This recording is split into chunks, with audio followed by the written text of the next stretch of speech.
시청자 여러분 안녕하십니까? 뉴스9 윤정호입니다. 지금 이 시각 대한민국 대통령이 내란 우두머리 혐의로 좁은 조사실에서 공수처의 취조를 받고 있습니다. 이게 무슨 일인가 싶습니다만 12.3 계엄에서 비롯된 사법 조치가 43일 만에 마지막 단계인 윤석열 대통령을 향한 겁니다.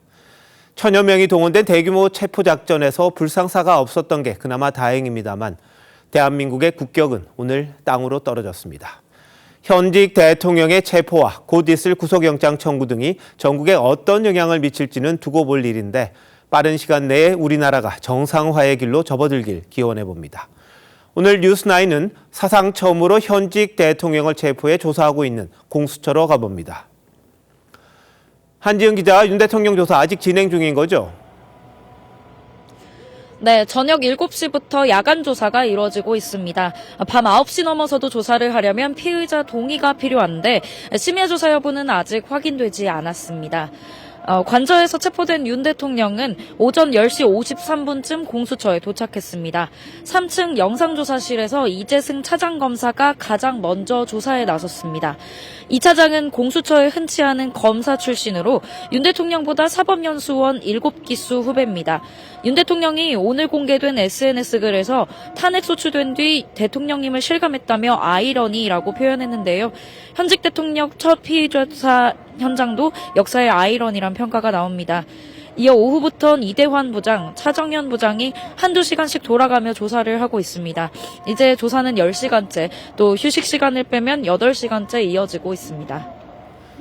네, 1차 조사 때 공수처가 120쪽의 질문지를 준비했다고 했는데 그 질문지 분량이 더 늘어났다고요? 네, 이번에는 200쪽이 넘습니다. 거의 책 한 권 분량인데요. 다만 윤 대통령은 모든 질문에 묵비권을 행사하고 있다고 합니다. 공수처는 그동안 공조본 차원에서 이루어진 국무위원들과 경찰 수뇌부 등에 대한 조사 내용을 바탕으로 비상계엄 모의 과정부터 선포 요건과 경위, 또 정치인 체포 지시 여부 등을 묻고 있는 걸로 전해졌습니다. 또 계엄 당일 행적과 국회 봉쇄, 또 선관위 장악 지시 혐의 등 조사할 부분이 상당히 많은 상태입니다. 네, 체포 시한이 48시간이잖아요. 그런데 이 많은 내용 다 조사할 수 있을까요? 네, 일단은 체포기한인 모레 오전 10시 33분까지 윤 대통령을 상대로 최대한 조사를 이어갈 걸로 보입니다. 구속영장 청구 여부는 이르면 내일 저녁이나 또 모레 오전쯤 결정될 걸로 보입니다. 지금까지 고위공직자 범죄수사처에서 TV조선 한지은입니다. 윤 대통령은 공수처 조사에서 단 한마디도 하지 않고 있습니다. 영상 녹화도 거부하고 있는데 윤 대통령 측은 수사권이 없는 공수처가 수사를 한다는 게 부당하다는 걸 알리는 차원이라고 했습니다. 장혁수 기자입니다. 영상조사실은 수사 공정성을 확보하고 피의자가 부당한 대우를 받는 걸 막기 위해 2007년부터 도입됐습니다. 공수처는 조사 시작 전 영상을 녹화하겠다고 했지만 윤 대통령 측의 거부로 녹화는 이루어지지 않았습니다. 앞서 박근혜 전 대통령도 영상 녹화에 부정적인 반응을 보여서 검찰이 녹화하지 않았던 적이 있습니다. 반면 이명박 전 대통령은 영상 녹화에 동의했습니다. 윤 대통령은 조사 내내 묵비권을 행사했습니다. 일반적으로 검사가 질문을 읽으면 진술 거부권을 행사한다는 표현을 하기도 하지만 윤 대통령은 검사의 질문에 아무 말도 하지 않았다고 공수처가 밝혔습니다. 윤 대통령 측은 묵비권 행사가 조사의 부당성을 알리기 위한 차원이라고 밝혔습니다. 기본적으로 대통령께서는 이 조사 과정에서 피조사자로서의 그러한 보장된 권리를 행사하실 것으로 생각합니다.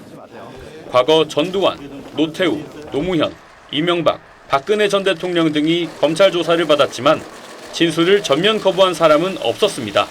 TV조선 장혁수입니다. 현직 대통령을 체포한 공수처는 의례적인 티타임도 없이 곧바로 윤 대통령을 조사했습니다. 공수처 검사들은 윤 대통령을 대통령님으로 부르며 질문했고 점심은 도시락, 저녁은 된장찌개였다고 합니다. 조사 과정은 윤재민 기자가 취재했습니다. 윤석열 대통령은 공수처에 도착한 지 7분이 지난 오전 11시부터 조사를 받기 시작했습니다. 고위직 피의자들이 의례적으로 받던 티타임 시간은 없었습니다. 청사 3층에 있는 338호 영상녹화 조사실은 일반 피의자들이 조사를 받는 것과 비슷한 6.6제곱미터 정도로 알려졌습니다. 오전 조사는 이재승 공수처 차장이 직접 진행했습니다. 현직 대통령 신분이란 점 등을 감안한 것으로 보입니다. 오후 조사에선 이대환, 차정현 부장검사가 교대로 조사를 이어갔습니다. 윤 대통령 측은 윤갑근 변호사가 입회하고 있습니다. 근접 경호원들은 조사실엔 들어가지 않고 복도 등에서 경호를 하고 있습니다. 오전 조사는 오후 1시 30분까지 2시간 반 정도 이어졌고 1시간 10분 점심 겸 휴식 시간을 가졌습니다. 오후엔 1시간 휴식 시간을 포함해 2시 40분부터 5시 50분까지 조사가 이어졌습니다. 조사실 맞은편에는 소파와 테이블이 있는 별도의 휴식 공간도 마련됐습니다. 휴게실로 점심에는 도시락이, 저녁에는 식당에서 배달된 된장찌개가 제공됐습니다. 다만 윤 대통령이 식사를 다 했는지는 확인되지 않았습니다. TV조선 윤재민입니다. 체포영장 집행 당시로 가봅니다. 윤 대통령은 공수처의 영장 제시에 담담하게 응했습니다. 충돌을 피해야 한다는 생각이 컸던 모양인데 절차를 진행하자 알았다, 가자라고 했다고 합니다. 이낙원 기자의 보도입니다. 윤석열 대통령 체포는 공수처와 경찰이 영장 집행에 나선 지 5시간 20분 정도 지난 10시 33분쯤에 이뤄졌습니다. 차정현 부장검사 등 공수처 검사 2명이 관저에 들어가 윤 대통령에게 체포영장을 제시한 뒤 사본을 전달한 걸로 전해집니다.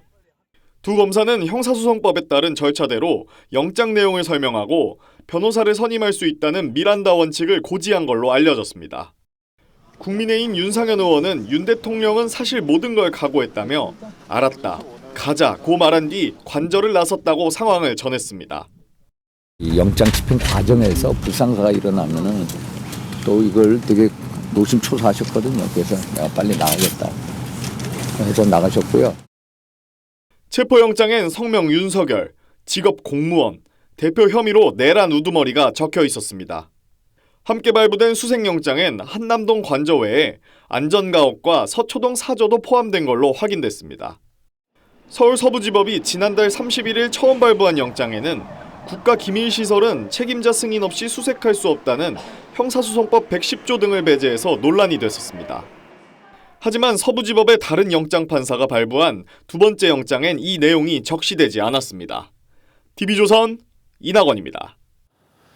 보신 것처럼 윤 대통령은 관저 내에서 체포돼 언론에 당시 상황이 공개되지 않았습니다. 공수처에 도착했을 때도 포토라인 대신 가림막이 쳐진 뒤쪽 출입구로 들어갔는데 이때 살짝 얼굴이 카메라에 잡혔습니다. 이어서 윤서아 기자의 보도입니다. 검은 SUV 차량들이 한남동 관저를 빠져나옵니다. 경찰 오토바이 3대와 순찰차 1대가 앞장서고 윤석열 대통령이 탄 차량을 포함한 경호처 차량 10대가 무리를 지어 이동합니다. 공수처가 윤 대통령이 탈 차량을 준비했지만 현직 대통령 신분임을 감안해 경호처 차량을 이용한 것으로 보입니다. 한남대교를 넘은 경호처 차량은 경부 고속도로를 타고 과천까지 20km 구간을 20분 만에 이동했습니다. 정부 과천 청사로 진입한 차량들은 공수처 뒤편으로 이동했습니다. 앞쪽엔 공수처가 포토라인을 준비해둔 상태였지만 양측의 협의로 뒤쪽 출입구를 이용한 걸로 전해졌습니다. 언론에 노출되지 않도록 출입구에 가림막을 설치해둔 곳입니다. 앞장선 경호 차량이 방향을 틀어 언론사들의 카메라 앞을 일부 가린 사이 뒤따르던 차량이 가림막 쪽으로 이동하는 등 최대한 윤 대통령의 노출을 피하려는 듯한 모습도 보였습니다. 다만 윤 대통령이 차에서 내려 걸어가는 도중에 옆모습이 아주 짧게 카메라에 잡혔습니다. 앞서 영상 메시지에서 입고 있던 것과 같은 양복 차림으로 보였고 수갑은 차지 않았습니다. TV조선 윤서아입니다. 윤 대통령이 체포되는 과정에서 어떤 방식으로 자신의 생각을 밝힐지도 관심이었는데 관저를 나선 직후 2분 48초 분량의 대국민 영상 메시지가 나왔습니다. 그리고 새해에 직접 썼다는 자필 원고도 공개했습니다. 수사 권한이 없는 공수처가 조사하는 데 대한 불만을 드러냈고 관저를 찾은 의원들에겐 임기를 채우는 게 의미가 없다며 지금의 정치 상황을 비판했다고 합니다. 자세한 내용은 전정원 기자가 보도합니다. 윤석열 대통령의 영상 메시지가 공개된 건 오전 10시 46분쯤 체포영장이 집행된 지 약 13분 뒤였습니다. 넥타이 없이 편안한 차림으로 카메라 앞에 선 윤 대통령은 안타깝게도 이 나라의 법이 모두 무너졌다고 했습니다. 2분 48초 분량의 영상에서 불법이라는 표현을 5차례 반복했는데 공수처 수사와 체포영장 집행을 인정할 수 없지만 헌법과 법체계를 수호해야 하는 대통령으로서 유혈 사태를 막기 위해 절차에 응한다고 했습니다. 불미스러운 유혈 사태를 막기 위해서 일단 불법 수사이긴 하지만 공수처 출석에 응하기로 했습니다. 윤 대통령이 영상을 통해 직접 입장을 밝힌 건 국회 탄핵소추안이 가결된 지난달 14일 이후 32일 만입니다. 윤 대통령은 관절을 찾은 여당 의원들에게 2년 반 남은 임기를 더해서 뭐하나 싶을 정도로 이 나라에서 종북 주사파들이 판을 친다며 들어가는 게 편하다고 말한 것으로도 알려졌습니다. 윤 대통령은 관절을 떠나기 전 반려견이 있는 2층으로 올라가 김건희 여사, 반려견들과 함께 10여 분간 시간을 보낸 걸로 전해졌습니다. 정진석 비서실장은 윤 대통령이 국민들과 함께 끝까지 싸우겠다는 말을 남겼다고 전했습니다. TV조선 전정원입니다. SNS를 통해 공개된 자필 원고는 A4 용지 6장 분량입니다. 윤 대통령이 계엄을 왜 했는지를 구체적으로 담았습니다. 특히 부정선거가 강조가 됐는데요. 이 용어를 처음 사용했고 야당에 대한 비판 수위도 이전보다 거칠었습니다. 조성호 기자가 이어서 보도합니다. 윤석열 대통령 체포 이후 SNS에 올라온 6,800여 자 분량의 대국민 담화문입니다. 새해 초 직접 만년필을 들고 밤새 작성했다는 변호인단의 설명과 함께 탄핵 소추가 되고 보니 이제서야 제가 대통령이구나 하는 생각이 든다는 소회부터 국정성과와 안보위기 상황까지 광범위한 내용이 담겼습니다. 윤 대통령은 비상계엄 이후 체포되기 전까지 모두 5차례 대국민 담화와 1차례 편지를 공개했는데 부정선거란 표현을 사용한 건 이번이 처음입니다. 한 달 전 담화 땐 선거 관리가 엉터리라며 선관위에 대한 수사 필요성을 강조하는 수준이었지만 이번엔 부정선거를 9차례 반복하면서 이 상황이 전시, 사변에 준하는 국가 비상사태라고 주장했습니다. 어떻게 국민들이 선거 결과를 신뢰할 수 있겠습니까? 지난 1일 지지자들에게 보낸 서신에선 특정 대상 없이 반국가 행위란 표현을 쓴 반면 자필 원고에선 국익에 반하는 반국가 행위 당사자로 야당을 지목했습니다. 또 지난 담화에선 야당을 향해 2차례 독재를 언급했지만 이번엔 5차례에 걸친 국회 독재란 표현으로 공세 수위를 높였습니다. 그러면서 계엄은 범죄가 아닌 국가 위기를 극복하기 위한 대통령의 권한 행사라며 계엄은 내란이란 내란몰이 공세로 탄핵 소추됐다고 주장했습니다. TV조선 조성호입니다. 공수처 검사들은 관저 안으로 들어간 뒤 2시간 동안 윤 대통령 측과 협상을 벌였습니다. 윤 대통령 측은 자진 출석을 원했지만 공수처는 영장을 집행했습니다. 서로 주장하는 이유가 있었을 텐데 주원진 기자가 취재했습니다. 오전 8시 20분쯤 3차 저지선까지 돌파한 일명 침투조가 나오고 공수처 검사가 주축이 된 체포조가 관저로 들어갑니다. 공수처 검사들은 8시 40분쯤부터 윤 대통령 측과 만났습니다. 윤 대통령 측은 공수처와 경찰이 먼저 철수하면 한두 시간 안에 상황을 정리한 뒤 자진 출석하겠다고 요구했습니다. 윤 대통령 측은 체포영장에 법적인 문제가 있지만 불상사를 막기 위한 차원에서 자진 출석을 택했다고 설명했습니다. 체포영장 자체도 법적인 문제가 있는 가운데 불상사를 우려하셔서 그렇게 이미 출석하겠다고. 하지만 공수처는 영장 집행을 해야 한다는 입장을 고수했습니다. 3차례 소환 요구에도 응하지 않던 윤 대통령이 불가항력적인 상황이 되자 입장을 바꾸는 걸 받아들일 수 없었던 걸로 해석됩니다. 결국 공수처는 10시 33분 체포영장 집행을 마쳤습니다. 한 법조계 관계자는 체포영장을 집행하지 않을 경우 야간 조사 등을 할 수 없게 된다며 공수처가 현직 대통령 체포를 못할 경우 야당으로부터 아예 조직을 없애란 압박을 받았을 것이라고 했습니다.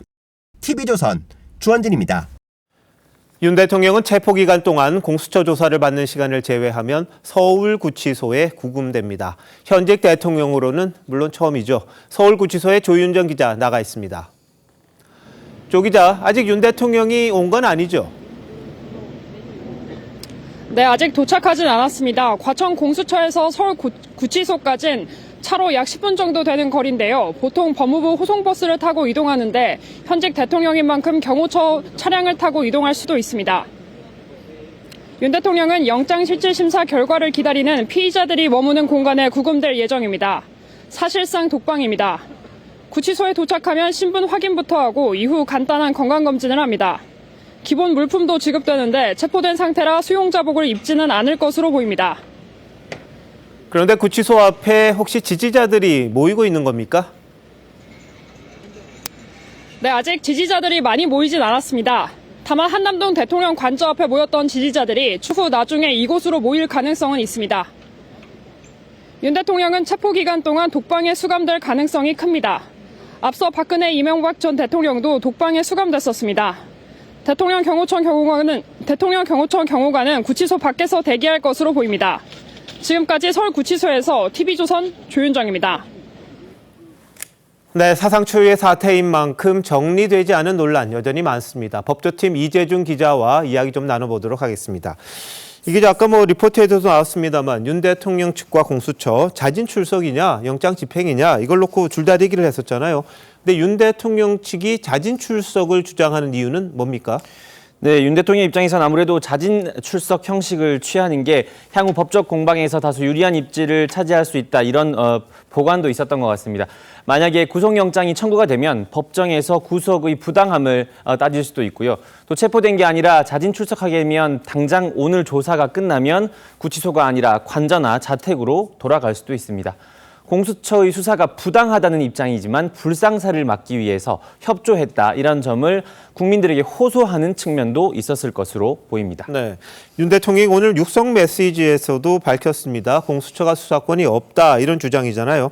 저희가 수사 초기부터 계속해서 지적을 했습니다만 이 문제 앞으로도 논란이 되지 않겠습니까? 네, 맞습니다. 윤 대통령은 이 공수처가 내란죄를 수사할 권한이 없고 체포영장 발부도 불법이다, 이런 입장입니다. 윤 대통령 측 변호사가 오늘도 이 부분을 강조를 했는데 들어보겠습니다.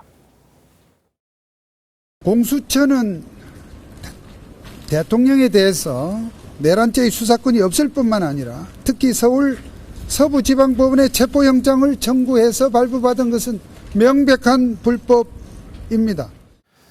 자, 주장이 엇갈려요. 그런데 공수처와 윤 대통령 측의 주장, 어느 게 맞는 겁니까? 네, 정리를 해드리자면 내란죄는 공수처의 직접 수사 대상 범죄는 아닙니다. 다만 공수처는 직권 남용 혐의를 수사를 할 수 있고 이 과정에서 인지한 범죄도 수사를 할 수 있습니다. 공수처는 법원이 2번이나 체포영장을 발부했다는 점을 들어서 수사권을 인정받았다, 이런 입장인데요. 법령에는 없지만 법원이 수사 권한을 해석상 인정해줬다, 이런 이야기인 겁니다. 자, 이 법원도 논란이더라고요. 서울중앙지법이 공수처가 이제 관할인데 이번에 서울 서부지방법원에서 영장을 발부를 받았습니다. 아마 구속영장도 아마 여기에 청구할 거라고 그러는데 이건 문제 안 되나요? 네, 공수처가 체포영장에 이어서 구속영장도 관할 법원인 서울중앙지방법원이 아니라 서울 서부지방법원에 청구를 하겠다, 이렇게 밝혔습니다. 체포 48시간 이내에 구속영장을 청구를 하게 되는데 이 경우 윤 대통령은 체포영장을 발부했던 이순영 판사가 구속영장 실질심사를 담당할 가능성도 있습니다. 윤 대통령 측은 서부지법에 체포영장을 공수처가 청구한 것부터가 불법이라고 반발을 하고 있어서 양측이 첨예하게 맞붙을 전망입니다. 네. 자, 그런데 윤 대통령은 그동안 탄핵 심판에는 출석을 하겠다, 직접 뜻을 밝히겠다, 이렇게 이야기를 했었습니다. 당장 내일이잖아요. 윤 대통령 2차 변론기일 나갈 수 있습니까? 원론적으로 수사기관이 허가가 있으면 가능은 한데 시간에 쫓기는 공수처가 이를 허가할 가능성은 매우 낮습니다. 이 경우 윤 대통령 측이 방어권을 이유로 들어서 헌법재판소에 탄핵심판 기일 일정을 연기를 해달라 요청을 할 수도 있습니다. 다만 저희가 이 방송 전까지 조금 전에 확인한 결과 지금까지는 윤 대통령 측의 기일 연기 요청은 없었던 것으로 확인이 됐습니다. 이런 가운데 윤 대통령 측이 헌법재판소에 제출한 의견서 내용이 확인이 됐는데 네. 국회 활동을 금지한 개헌포고령 1호에 대해서 김용현 국방장관이 과거 예문을 잘못 베낀 것이라는 내용을 담았습니다. 윤 대통령의 뜻이 포고령이 윤 대통령 뜻이 아니라는 점을 강조한 것으로 보입니다. 아, 그렇군요. 자, 이 기자 잘 들었습니다. 오늘 우려했던 물리적 충돌은 없었습니다. 지난 3일 1차 체포 시도 때는 경호처 등이 만든 200명의 인간띠와 3중 차벽 등의 체포조가 막혔는데 이번엔 저지선이라고 할 만한 것도 없었습니다. 왜 그런 건지 박재훈 기자가 보도합니다. 지난 3일 첫 체포 시도 땐 1차 저지선부터가 난관이었습니다. 버스 차벽과 경호처 직원 50명이 막아서며 40분간 대치가 이어졌습니다. 힘들게 2차 저지선까진 돌파했지만 200여 명이 팔짱 끼고 인간띠를 두른 3차 저지선은 넘지 못했습니다. 하지만 이번엔 달랐습니다. 만일에 대비해 현장 체포가 가능한 형사기동대까지 투입됐지만 관저에 진입할 때까지 인간띠는 찾아볼 수 없었습니다. 공수처 관계자는 체포영장 집행을 적극적으로 막는 경호처 직원이 없었다며 물리적 충돌도 사실상 없었다고 했습니다. 경찰은 경호처 내 강경파로 분류되는 김성훈 차장과 이광우 본부장에 대해선 체포영장도 발부받은 상태였습니다. 하지만 이들을 체포하진 않았습니다. 경찰은 체포된 윤 대통령에 대한 경호 업무를 계속할 수 있게 해달라는 이들의 요구를 받아들이고 향후 변호인과 함께 경찰에 출석하겠다는 확약을 받았다고 했습니다. 경호처가 적극적인 저항에 나서지 않아 이들에 대한 체포 필요성이 떨어졌다는 분석도 나옵니다. TV조선 박재훈입니다.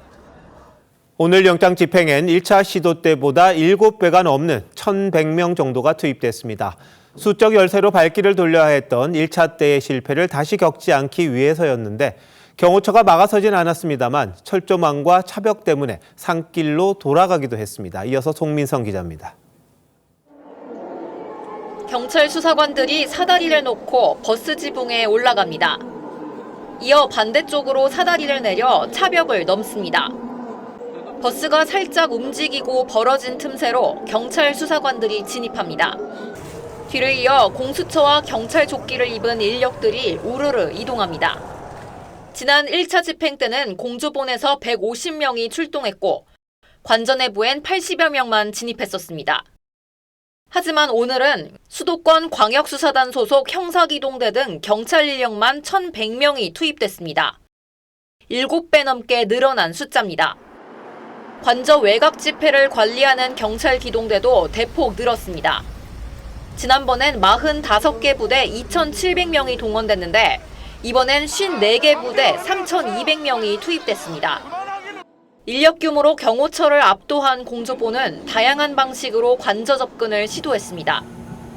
매봉산 등산로를 통해 우회 진입을 시도하거나 절단기로 철조망을 자르는 모습이 카메라에 포착됐습니다.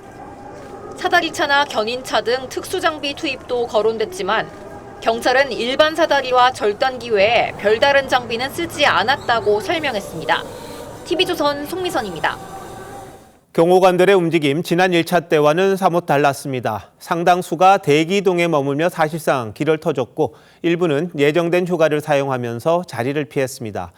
끝까지 막겠다는 수뇌부와 달리 현장 경호관들이 소극적으로 나서면서 공수처와 경찰은 사실상 무혈 입성했습니다. 차정승 기자가 경호원들이 어떻게 대처했는지 정리했습니다.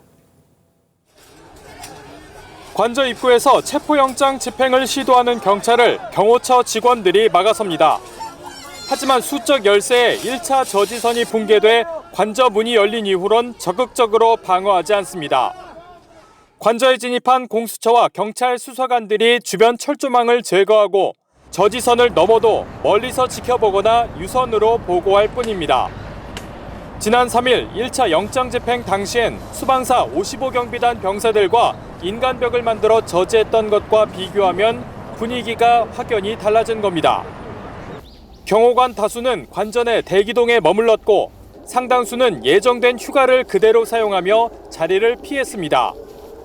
김성훈 경호차장과 이광우 경호본부장 등 수뇌부와 달리 현장 경호관들은 법 집행에 협조하자는 게 전반적 분위기였던 걸로 전해졌습니다. 경호처 관계자는 부장 과장급 직원들이 지휘부에 무도한 지시에 따르지 말자고 결의했다며 헌법적 가치와 명예를 지키기 위해 직원들이 선택한 것이라고 전했습니다. 이 때문에 직원들의 휴가 사용도 제한하지 않았던 걸로 전해졌습니다. TV조선 차정승입니다. 윤 대통령에 대한 공수처와 경찰의 진입작전은 오늘 새벽 4시 28분 시작됐습니다. 관저 정문 앞에 모여 체포영장을 경호처에 제시한 뒤 관저까지 들어가는데 약 4시간이 걸렸습니다. 저항은 없었지만 자진 출석 여부를 놓고 2시간 정도 협상을 벌이다 윤 대통령은 결국 10시 33분 공수처로 향했습니다. 시간대별 상황 유혜림 기자가 정리했습니다. 새벽 3시가 갓 지난 시각, 경찰 기동대가 버스 차벽을 치고 현장 통제를 시작합니다.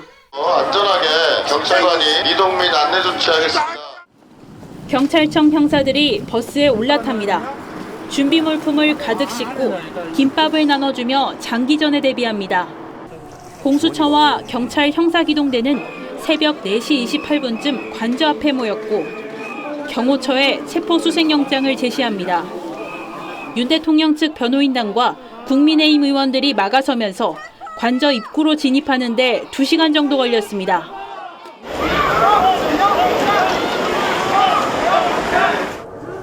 (1차) 저지선부터 (3차) 저지선까지 별다른 저항을 받지 않고 빠르게 이동했습니다. 8시 40분쯤 공수처 검사들이 관저에 들어갑니다.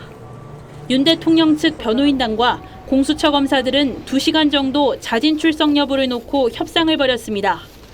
하지만 결국 10시 33분 헌정사상 첫 현직 대통령 체포가 이뤄졌습니다. TV조선 유혜림입니다.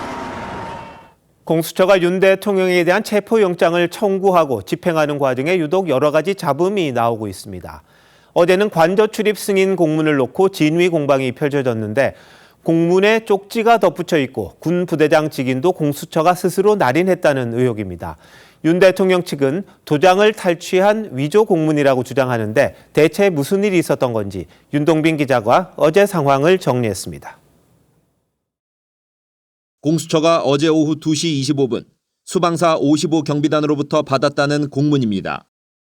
군사기지법에 따라 관저에 대한 출입을 허가한다는 내용에 55 경비단장의 직인이 찍혔는데 별도로 출력된 종이를 잘라 붙인 흔적이 보입니다. 조작 시비를 막기 위해서인 듯 새로 붙인 종이 경계선에도 같은 도장이 한 번 더 찍혔습니다. 윤석열 대통령 측은 공수처가 해당 부대장을 압박해 탈취한 도장으로 셀프 승인한 공문이라고 주장했습니다. 수사기관이 거짓 공문서를 발부해서 국민들을 기만하는 이런 불법이 자행되고 윤 대통령 측에 따르면 어제 오후 추가 조사 요청에 따라 국수본에 출석한 55 경비단장은 관저 출입을 승인해달라는 요구를 받았고 여러 차례 거부해도 도장을 갖고 오라는 압박을 받은 걸로 전해졌습니다. 이후 부대원을 통해 도장을 가져오자 수신자가 불특정된 공문을 출력한 수사관들이 주둔지 부대장이 출입을 허가한다는 내용의 쪽지를 붙인 뒤 날인한 것으로 알려졌습니다. 경비단장 자신이 직접 찍은 게 아니라는 겁니다. 공문 내용을 파악하지 못했던 경비단장은 복귀 후 관저 출입을 위해선 경호처의 추가 승인이 필요하다는 공문을 공수처에 보냈지만 공수처는 2시간여 뒤 기존 공문을 근거로 관저 출입이 허가됐다고 언론에 발표했습니다. 공수처는 공문을 강압적으로 위조한 일은 없었다며 상황이 이런데 가능하겠냐고 반박했습니다. TV조선 윤동빈입니다. 국민의힘 의원 30여 명은 윤 대통령에 대한 체포영장 집행을 저지하겠다며 새벽부터 한남동 관저 앞을 지켰습니다. 실제 집행을 막지는 못했습니다만 몇몇 의원들이 체포 직전 윤 대통령을 만났습니다. 한송원 기자가 당시 상황을 전합니다.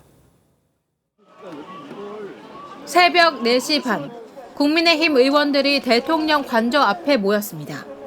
겹겹이 인간띠를 만들며 공수처를 향해 불법 체포영장 집행을 중단하라고 요구했습니다. 국수본이 불법적인 체포영장 집행을 강행하면서 체포영장이 불법이 아니라 계엄령이 불법이었습니다. 관저에 모인 의원들은 모두 35명으로 지난 6일 45명 때보다 숫자는 10명 줄었습니다. 관저 집결 자제를 요구받은 지도부, 국회 국정조사특위위원 등이 불참했습니다. 하지만 영장 집행 과정에서 물리적 충돌은 벌어지지 않았습니다.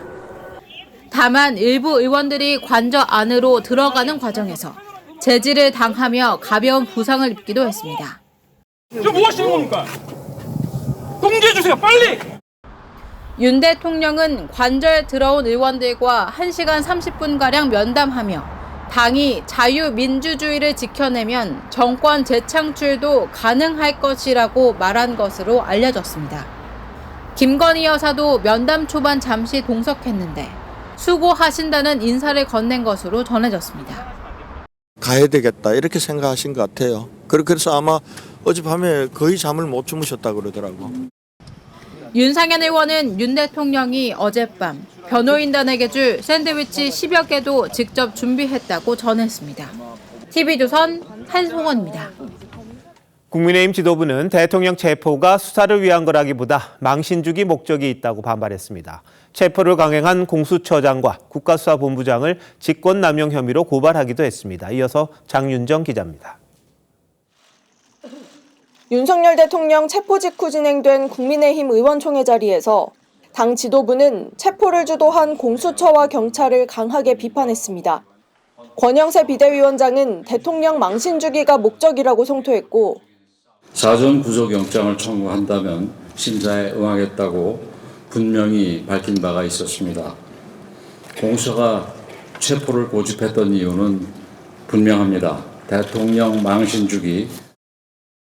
권성동 원내대표는 국격이 무너져 죄송하고 유감스럽다고 했습니다. 국민 보기 부끄럽습니다. 국격이 무너졌습니다. 오동훈 공수처장, 우종수 국가수사본부장, 이재명 대표, 박찬대 원내대표에 이제 속이 시원한지 묻고 싶습니다. 권 원내대표는 의총에서 민주당 이재명 대표와 관련해 극악무도함을 널리 이야기해야 한다며 방송 매체와 유튜브 등의 적극적인 활용을 주문한 걸로 전해졌습니다. 국민의힘은 또 오동훈 공수처장과 우종수 국수본부장을 직권남용 혐의로 검찰에 고발했습니다. 첫 번째, 직권남용죄. 두 번째, 불법 체포 감금죄. 세 번째, 군사시설 및 군사시설 보호에 관한 법률 위반입니다.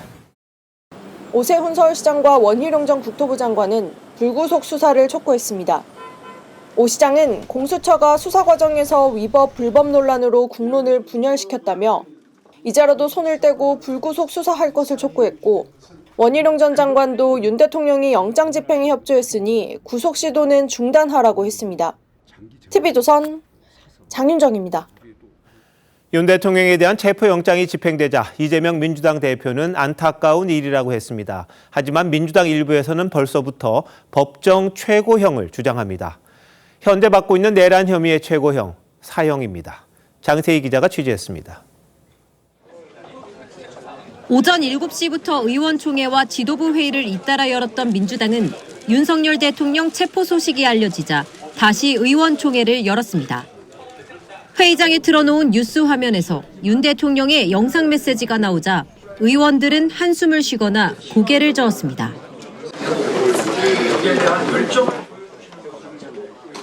민주당은 체포영장 집행이 성공한 데 대해 환영의 입장을 밝히며 구속수사를 통해 내란 사태의 전모를 밝혀야 한다고 주장했습니다. 윤석열은 구속과 파면을 피할 수 없습니다. 범죄를 저질렀으면 수사받고 처벌받는 것이 상식이고 공정이고 법치입니다. 다만 신속한 체포를 촉구했던 이 대표는 말을 아꼈습니다. 참으로 안타까운 일입니다. 이제 신속하게 헌정 질서를 회복하고 민생과 경제에 집중할 때입니다. 지도부 관계자는 어쨌든 현직 대통령 체포는 불행한 일인데 신나하는 모습을 보여선 안 된다며 의원들에게도 가벼운 SNS 메시지는 자제하라고 했다고 말했습니다. 하지만 일부 의원들은 알터니가 빠진 느낌, 법정 최고형을 받으면 불면증이 완쾌될 것이라는 글을 잇따라 올렸습니다. 윤 대통령이 입건된 내란 혐의의 법정 최고형은 사형입니다.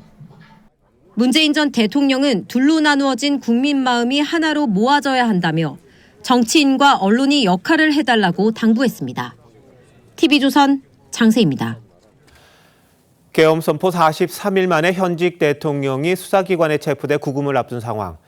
대통령을 지지하든 그렇지 않든 국가적으로 불행한 일인 것만은 분명합니다. 정치부 김아림 기자와 함께 이번 사태가 갖는 정치적 의미, 향후 정국에 대해서 짚어보도록 하겠습니다. 자, 김 기자, 앞서 전해드렸습니다만 윤 대통령의 영상 메시지 언제 찍은 겁니까? 오늘 체포영장이 집행되기 전에 관저 안에서 찍은 건데요. 여권 관계자에 따르면 비서관 중 한 명이 휴대전화로 찍은 영상이라고 합니다. 윤 대통령이 몇 분 만에 메시지를 작성했고 사실상 즉흥적으로 촬영한 걸로 알려졌습니다. 그런데 영상 메시지에서 장문에 SNS 글도 올렸잖아요. 앞으로 이런 식의 메시지 정치가 계속될까요? 예, 그럴 가능성을 배제할 수 없습니다. 윤 대통령은 앞서 첫 번째 체포영장 시도에 앞서서 한남동 관저 앞에서 체포 반대 시위를 하는 지지자들에게 직접 메시지를 낸 바가 있는데요. 공교롭게도 이후 여당 지지율이 올라갔죠. 오늘 하루만 해도 두 가지 방식으로 메시지를 냈는데 이건 역시 자신의 메시지가 보수 결집에 효과가 있다는 판단이 영향을 미쳤을 수 있습니다. 다만 여권 일각에선 국민 눈높이와는 다른 대통령의 메시지가 수사와 탄핵 심판, 또 향후 있을지 모를 조기 대선 국면까지 이어질 경우 부담이 될 수 있다는 우려도 적지 않습니다. 네, 오늘 많은 분들이 걱정을 했어요. 혹시 충돌이 있지 않을까. 그나마 불상사는 없었습니다. 체포영장 집행에 크게 저항하지도 않았고요. 이럴 거면 진작에 좀 자진해서 나왔으면 어땠을까. 이런 이야기도 있던데. 예, 실제로 오늘 통한 복수의 국민의힘 의원들은 비슷한 말을 했습니다. 불법 위법한 영장 집행이지만 누가 다치는 건 볼 수 없으니 자진 출석하겠다. 이런 뜻을 미리 밝혔다면 체포를 피해서 그나마 현직 대통령으로서의 품위를 지킬 수 있지 않았겠냐는 겁니다. 일각에서는 경호처 지휘부가 지시에 따르지 않겠다는 일선 경호관들의 실제 분위기를 대통령에게 제대로 전달하지 않은 것 아니냐 이런 지적도 나옵니다. 버티기 쉽지 않으니 현실적인 타개책을 모색해야 한다는 조언이 있었다면 현직 대통령 체포 상황이 전 세계 생중계되며 국격이 손상되는 상황까지는 이어지지 않았을 거란 얘기입니다. 네, 어쨌든 공수처로서는 두 번 만에 영장 집행에 성공은 했습니다만 리포트에서도 보셨습니다만 그 과정에서 여러 가지 법적 시비가 걸려 있습니다. 두고두고 발목을 잡을 것 같기도 한데요. 예, 수사권 문제와 또 상당히 이례적인 영장 발부에 이어서 관저 출입 과정에서 수도방위 사령부 55 경비단으로부터 받은 공문을 위조했다는 의혹까지 추가로 제기됐는데요. 당연히 윤 대통령 측은 향후 재판 과정에서 이 같은 법적 시비를 집요하게 파고들 텐데 공수처는 그렇지 않다는 반박만 할 뿐 의혹에 대한 구체적인 해명은 하지 않고 있습니다. 결국에 이런 논란들이 명확하게 규명되지 않으면 현재 반으로 갈라진 심리적 내전 상태도 극복하기가 쉽지 않을 거라는 지적이 나옵니다. 네, 이재명 대표가 반응을 냈어요. 안타깝다 이렇게 이야기를 했는데 최근 좀 격해졌다 그럴까요? 그런 모습이었는데 오늘은 좀 달라졌습니다. 어떻게 봐야 합니까? 네, 이 대표는 오늘 오전에 예정됐던 공식 일정도 취소하고요. 최고위 회의에서 공개 발언도 생략했습니다. 이 대표가 마치 체포를 기다렸다는 프레임에 걸릴 수 있기 때문인 것으로 보이는데요. 당내에서는 대통령이 구속되면 그동안 탄핵과 특검 강공 전략에도 수정이 필요하다는 목소리가 나오고 있습니다. 본격적인 조기 대선 준비를 포함한 지지층 확대 전략이 필요하다는 겁니다. 다만 여권에선 이제는 이 대표 차례라며 선거법 2심 재판 속도전을 비롯한 사법 리스크 반격에 나설 걸로 보입니다. 네, 대통령은 체포됐고 헌재 심리가 계속되고 있습니다만 어느 방향이 됐던 전국이 아직은 안개 속이다 이렇게 볼 수밖에 없겠군요. 김 기자, 잘 들었습니다.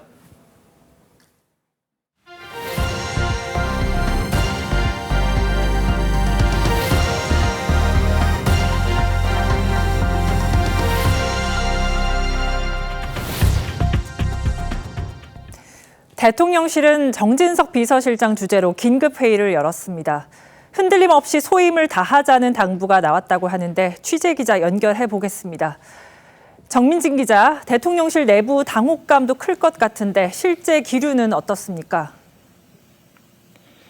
네, 경호처 내부 기류가 바뀐 어제부터 이 대통령실 관계자들 사이에선 어느 정도 예상하는 분위기가 감지됐습니다만 이 실제 체포영장이 집행되자 당혹감을 감추지 못하는 모습입니다.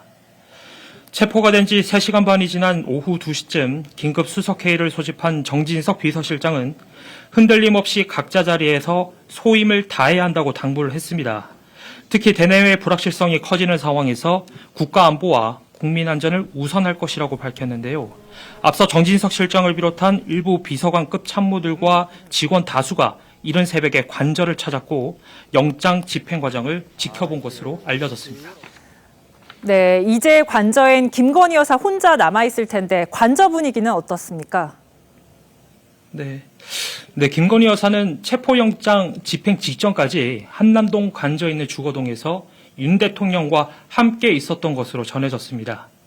오늘 관저를 찾은 국민의힘 의원들과 윤석열 대통령이 면담하는 자리가 있었는데 그 자리에 잠시 동석해 수고하신다며 인사를 건넸다고 합니다. 참석자인 권영진 의원은 김 여사의 얼굴이 많이 상했다 이렇게 전하기도 했는데요. 특히 윤 대통령은 김 여사가 최근 일로 충격이 커서 잘 일어나지도 못한다고 언급한 걸로 알려졌습니다. 김 여사는 탄핵 심판 결과가 나오기 전까지 대통령 배우자 신분으로 경호가 유지가 되고요. 관저에도 계속 머무를 수가 있습니다. 용산 대통령실에서 TV조선 정민진입니다. 현직 대통령 체포는 처음 있는 일인 만큼 경호 조치가 어느 수준까지 이뤄질지도 불투명합니다. 전직 대통령 신분일 땐 경호처가 아닌 구치소 교정 직원이 경호를 담당했습니다. 현직 대통령에겐 다른 기준이 적용돼야 한다는 목소리가 나옵니다. 이채연 기자가 취재했습니다. 공수처로 이동한 윤석열 대통령은 탄핵 소추 전 통상 외부 일정 때처럼 공식 경호를 받았습니다. 사전에 폭발물 검색이 진행됐고 조사실이 있는 3층 복도 등 청사 곳곳에 경호원이 배치됐습니다. 하지만 통제구역인 서울구치소는 이야기가 달라집니다. 8년 전 박근혜 전 대통령은 전직 신분으로 수감돼 구치소 내부 경호는 교정당국에서 담당한 걸로 알려졌습니다. 경호관 투입 대신 7명의 전담 교도관이 2인 1조로 박 전 대통령을 지켜봤는데 복도에는 가림막과 전용 출입문이 설치됐고 CCTV 없는 변호사 접견실이 따로 있어 특혜 논란도 있었습니다. 윤 대통령 경호도 전직 대통령들의 전례를 따라야 한다는 의견이 있지만 여전히 현직 신분인 만큼 훨씬 엄격한 기준을 적용받아야 한다는 목소리도 적지 않습니다. 한 경호처 관계자는 경호법 5조에 따라 구치소를 경호구역으로 지정하고 경호원도 배치해야 한다고 했습니다. 경호처와 법무당국이 세부 협의에 나선 가운데 구치소 독방 내부나 복도에 경호관이 배치될 가능성도 거론됩니다. 다만 법무부 측은 경호 문제를 비롯해 대통령만을 위한 조치는 아직 마련되지 않았다며 신중한 입장을 보였습니다. TV조선 이채연입니다. 윤석열 대통령 체포영장 집행에 지지자들은 도로에 드러누워 저항하다 경찰에 끌려갔습니다. 찬반 집회 현장에선 각각 환호와 탄식이 터져나왔습니다. 조유진 기자입니다. 오전 8시 40분쯤 윤 대통령이 자진 출석 방안을 협의 중이라는 소식에 30여 명이 한남동 관저 앞 도로에 드러눕습니다.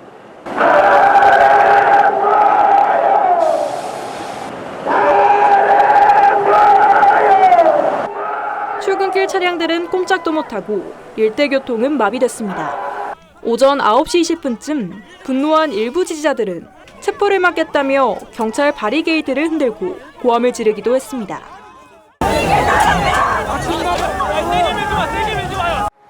반면 체포 찬성 집회 쪽에서는 저지선이 하나둘 뚫릴 때마다 잘한다 잘한다는 외침이 퍼졌습니다. 오전 10시 30분쯤 대통령을 체포했다는 소식이 전해지자 한남동을 가른 양측 시위대의 분위기는 더 극명하게 갈렸습니다. 탄핵 찬성 집회에서는 참가자들의 환호성이 터졌습니다.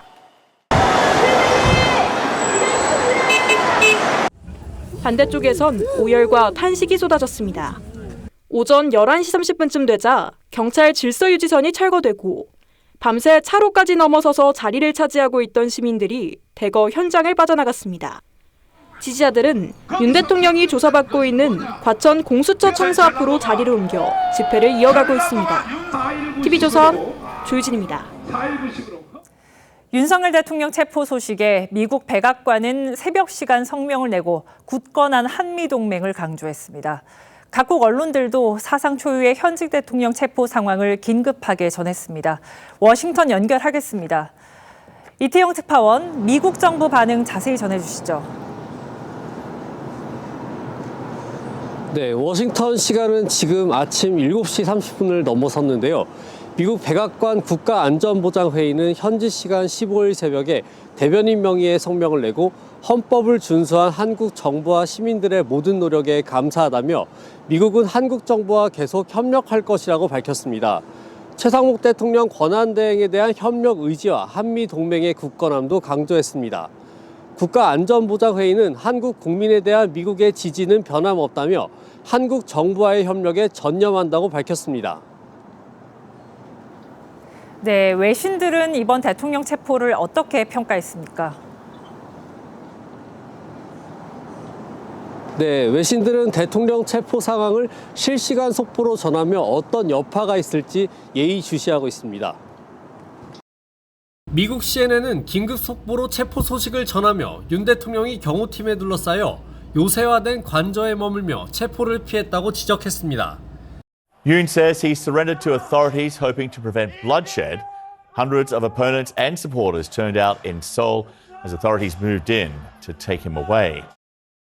뉴욕타임스는 현직 대통령이 최초로 체포됐다는 사실을 전달하며 대치는 일단 종료됐다는 점을 지적했고 워싱턴 포스트는 윤 대통령의 체포로 한국의 정치 불안정성이 심화됐다고 보도했습니다. AP통신도 새벽부터 체포 상황을 전 세계에 보도했습니다. High drama outside of the heavily guarded compound of South Korea's impeached president Yoon Suk-yeol. 일본 NHK는 정규 방송까지 중단하고 윤 대통령의 체포 과정을 실시간으로 방송했고 중국 관영 CCTV도 실시간 속보로 체포 소식을 전했습니다. 지금까지 워싱턴에서 TV조선 이태형입니다.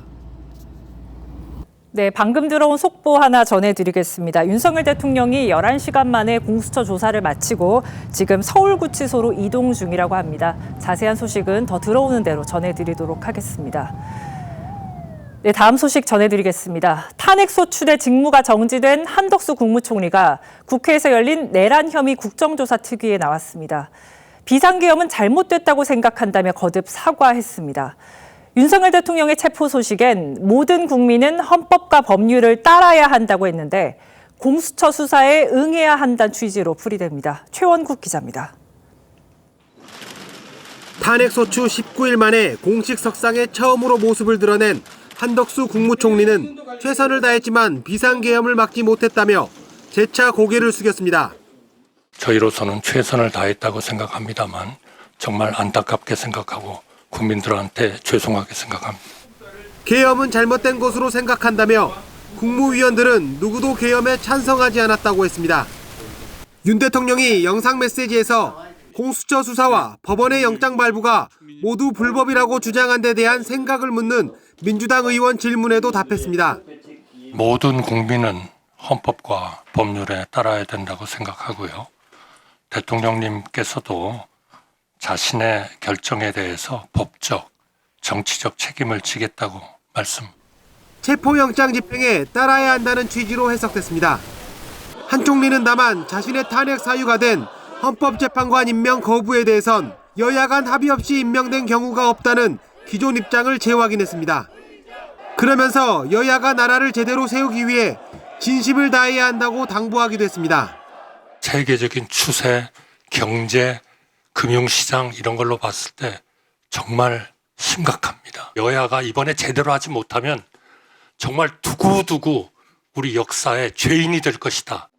한 총리는 독감에 걸려 마스크를 쓰고 나왔는데 국회는 한 총리의 건강 상태를 고려해 오후에 이석을 허용했습니다. 김태효 국가안보실 1차장도 국회에 나왔습니다. 자신이 전 주한 미국 대사에 계엄 불가피성을 강조했다는 야당의 의혹 제기에 대해 완전한 허위라고 반박했습니다.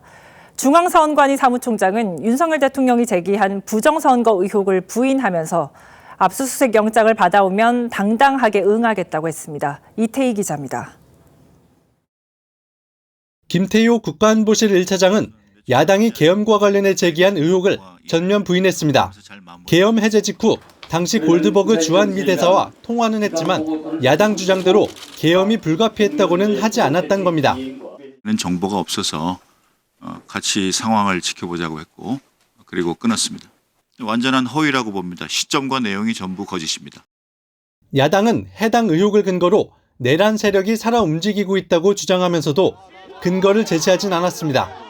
계엄이 불가피했다는 강변을 되풀이 그 얘기를 듣고 경악했다고 합니다. 윤 대통령이 자필 편지에서 언급한 부정선거 의혹 관련 지적도 나왔습니다. 선관위는 비공개 대상인 서버를 공개할 수 없으니 영장을 받아 검증해보자고 했습니다. 압수수색 영장 발부하라는 겁니다. 그러면 거기에 따라서 저희들은 적극적으로 응할 의사가 있다는 뜻입니다. 대통령이 자필 편지에서 해킹에 무방비하다고 의혹을 제기한 데 대해선 자료를 통해 모의 해킹 당시 자체 보안 시스템 일부를 적용하지 않았기 때문이라고 반박했습니다. TV조선 이태희입니다. 국내 정치는 혼란스러운 상황이지만 한미일 3국은 안보 공조를 강화하고 있습니다. 오늘 한반도 인근 상공에서 합동 공중훈련을 실시했는데 북한이 가장 두려워한다는 미 전략 폭격기 B-1B 랜서도 참여했습니다. 구민성 기자입니다. B-1B 전략 폭격기가 한반도 인근 공해상공에 출격했습니다. 우리 공군 F-15K와 일본 자위대 F-2가 함께 전개해 한미일 합동 공중훈련을 벌였습니다. B-1B 랜서는 북한 김정은 위원장이 가장 두려워한다는 미군의 전략 자산으로 폭탄 60톤을 싣고 괌에서 2시간여 만에 평양에 도달할 수 있습니다. 군은 최근 북한이 극초음속 중장거리 탄도미사일의 성공을 주장하는 등 위협 수위를 높이는 가운데 3국의 공조 능력을 높이는 훈련이었다고 밝혔습니다. 윤 대통령 탄핵 소추에 이은 체포로 국내 정치가 혼란스러운 상황에서도 흔들림 없는 한미일 공조를 강조한 걸로 해석됩니다. 군 통수권이 이제 제대로 작동되지 않고 있기 때문에 억지력이죠, 억지력. 네. 도발하지 말라라는 메시지를 보내는 거죠.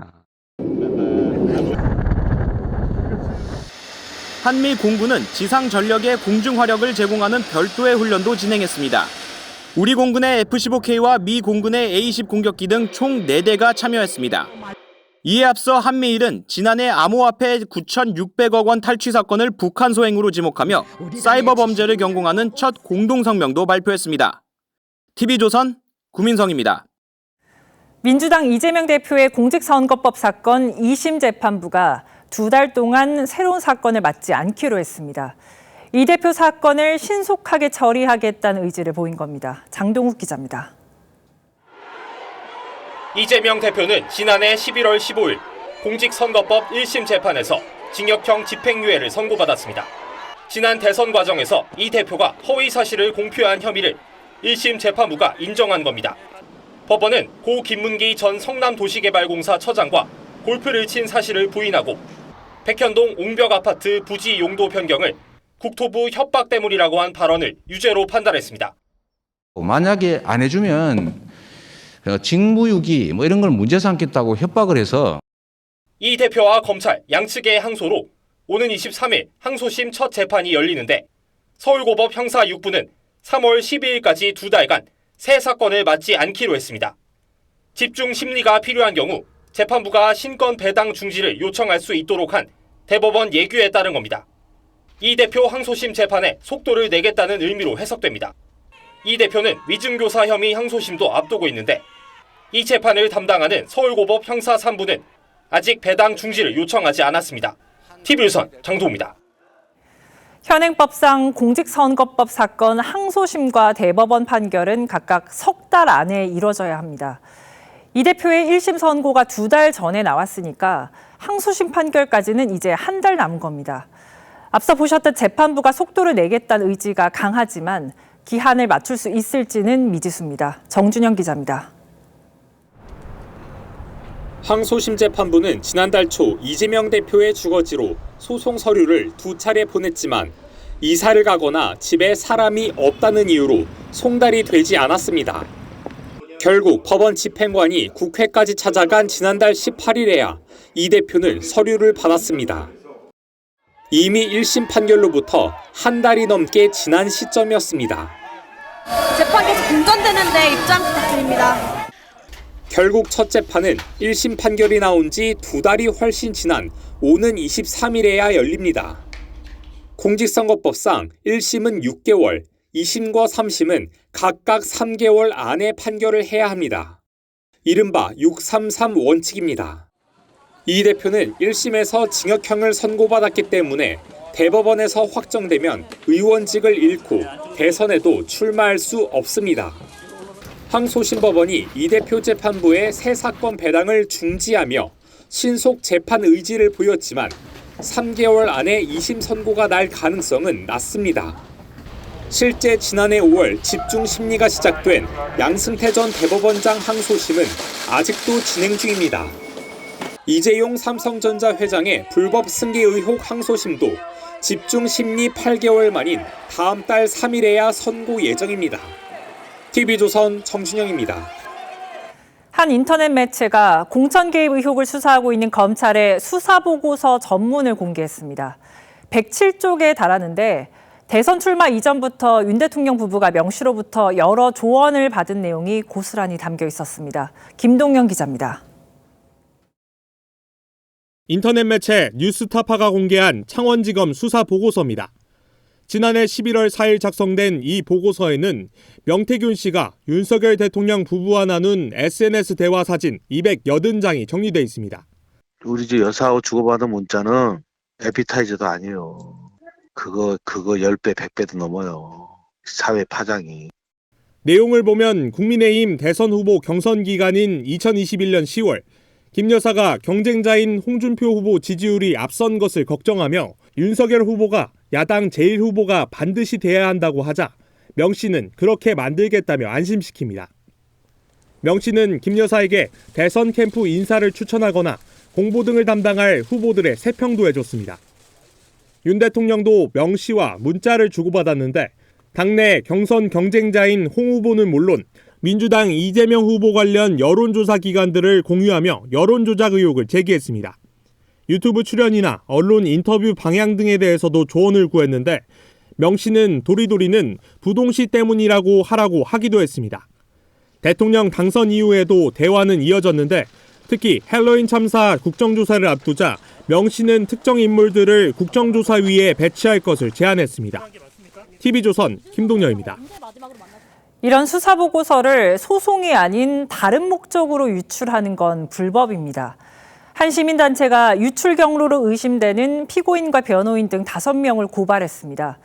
검찰은 수사보고서를 공개한 인터넷 매체가 개인정보보호법을 위반했는지도 들여다보고 있습니다. 하동원 기자입니다.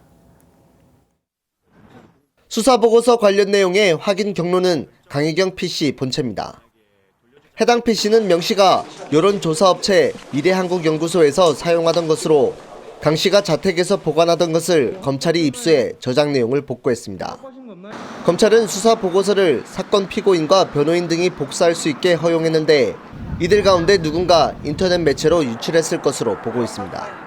일단은 저희 명태균 대표 변호인단은 확실히 아니고요. 나머지 이제 다른 변호인들이 있을 것 같은데. 한 시민단체는 김태열 전 미래한국연구소장과 변호인 등 5명을 검찰에 고발했습니다. 가장 동기가 있는 분이 이제 김태열 및 이제 변호인들로 압축이 되는 상황이었고 제가 고발장에 적시를 하게 되었습니다.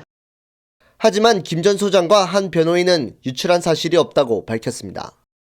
현행 형사소송법은 검사가 열람이나 등사하도록 한 서류를 소송 목적 외에 다른 사람에게 교부할 경우 1년 이하의 징역에 처하도록 규정하고 있습니다. 검찰은 수사보고서 유출뿐 아니라 이를 공개하는 것도 부적절한 행위라며 최고 5년 이하 징역에 처해질 수 있는 개인정보보호법 위반에 해당하는지도 검토하고 있습니다. TV조선 하동훈입니다. 사상 첫 현직 대통령 체포에도 금융시장은 별다른 요동 없이 안정적인 흐름을 보였습니다. 하지만 정치적 불확실성이 계속된다면 국가 신용등급에 부정적인 영향을 줄 수 있다는 전망도 나옵니다. 김창섭 기자입니다. 개장과 함께 상승 출발했던 코스피는 0.02% 빠진 2496.81로 마감했고 코스닥은 1% 정도 빠졌습니다. 외국인은 코스피에선 오히려 주식을 사들였고 원달러 환율도 급등락 없이 안정세를 보였습니다. 전문가들은 윤 대통령 체포와 탄핵 심판은 이미 금융시장에 반영됐고 오히려 오늘 밤 발표될 미국 소비자 물가 지수가 주가 하락에 영향을 끼쳤다고 분석했습니다.